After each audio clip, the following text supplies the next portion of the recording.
Most of the discussion around Sonic Frontiers has been concerning its open world and the main flow of its campaign, or story mode, and that is for an understandable reason, being that it's the most marketed part of the game, and arguably the most important, as it is with most Sonic games. But multiplayer is something that other game series benefit a lot from in terms of providing longevity for the experience, and it's something that Sonic has dabbled with in the past, but has more recently abandoned almost entirely. So today I'm going to propose the question, should multiplayer return for Sonic Frontiers? Now, as I've mentioned, some Sonic games in the past have actually done this, including the classic games. Sonic 2 had an entire multiplayer menu with snippets of the main game for two-player competitions in races, and also ring collecting when they used the special stage half-pipes cooperatively. Then there was Sonic 3, which had, albeit a more unique multiplayer with its own maps and music, but also more simple with reduced graphics and less to do with shorter tracks. Spin-off games have obviously used multiplayer quite a bit, as they don't have as much of a main game to rely upon, and this has been true for all series of Sonic. Sonic R, for example, on the Sega Saturn is a racing game that also has a very robust multiplayer mode that lets you do basically everything the normal mode would let you do. Sonic the Fighters is an arcade fighter with a solo ladder, but naturally you can play it with other people as well.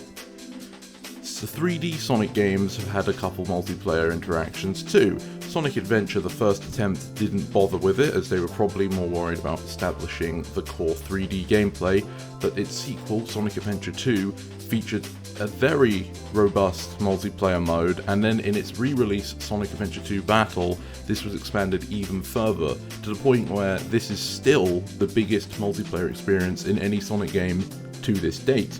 It would allow you to play with Chao together, fight each other in mechs, collect emerald shards in a race, or do a traditional race, but it also allowed you to do unique races such as a grind rail race or a snowboarding race.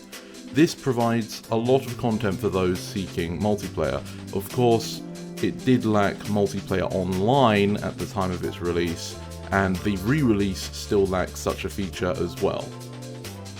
Sonic Heroes, which would follow after Sonic Adventure 2, also had multiplayer, clearly inspired by Sonic Adventure 2, where you had multiple game modes, such as a half-pipe like in Sonic 2 Original, but also a battle mode where you would fight each other with your teams. There were more modes, but a lot of players wouldn't get to see them because you had to collect emblems to periodically unlock them. At the very least, it shows Sega thought this was something worth collecting emblems for, but unfortunately it kind of missed the ball, where if you wanted to play multiplayer, you probably didn't want to play single player first, just to do it. The Adventure era had its own share of multiplayer handheld games as well. The Sonic Advance series all had a multiplayer mode, although Game Boy Advance link cables being as hard to come by as they were, I'm sure a lot of you probably never even saw them. Sonic Rush and Sonic Rush Adventure naturally had theirs too, and it was slightly more accessible since they could use the wireless sharing feature of the DS to play with someone who didn't own a copy of the game. Even Sonic Chronicles and the Dark Brotherhood allowed at least for trading Chao, which was the only way to level them up in-game, by trading with another player, though counting this as multiplayer is admittedly a little bit shallow. Sonic Rivals 1 and 2 on the PSP had a lot of multiplayer, as they, much like Sonic R, were racing focused experiences, so it would only make sense to let you race against other people. Sonic 06 also featured a multiplayer mode, amongst other games, and it was also based on Adventure 2 but had extremely limited options.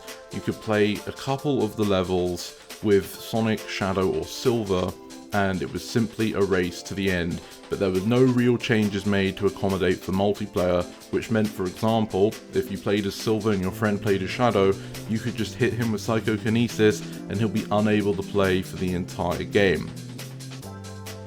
One multiplayer mode that definitely deserves mention would be Sonic and the Secret Rings, which had a full-on Mario Party as its multiplayer, and I think it's one of the most enjoyable Sonic multiplayer experiences out there, despite the fact that it has next to nothing to do with the main game itself.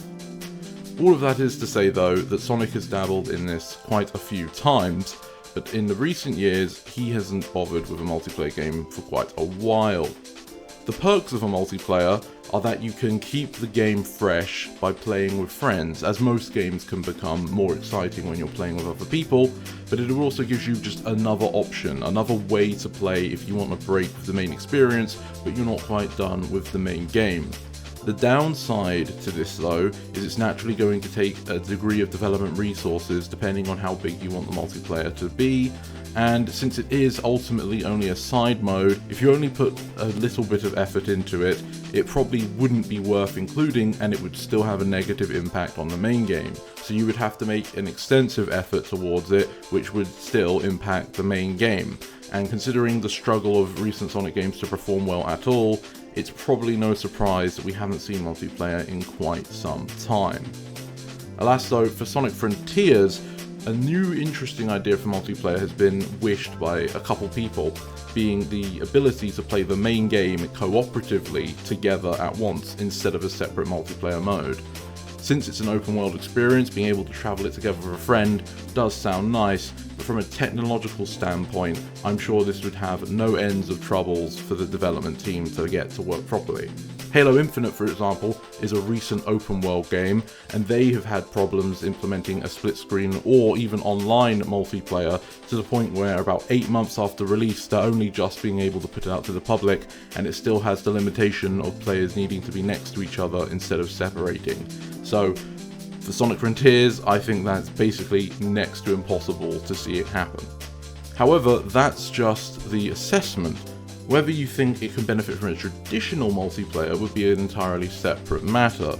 Me personally, in the past I definitely would have said I wanted to see a multiplayer, but even I now am at the point where it does seem like they need to make the main game as good as it can be, so they probably don't have time for a multiplayer mode that, as far as alternative gameplay options go, isn't the one in the highest demand to begin with, that being the Chao Garden, which we also know we're not getting.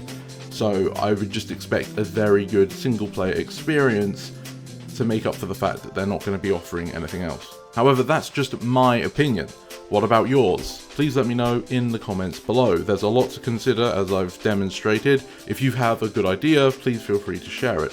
Thank you for watching this video all the way to the end, and I hope you have a great day, and to see you next time. This is the Mighty Emperor, signing off.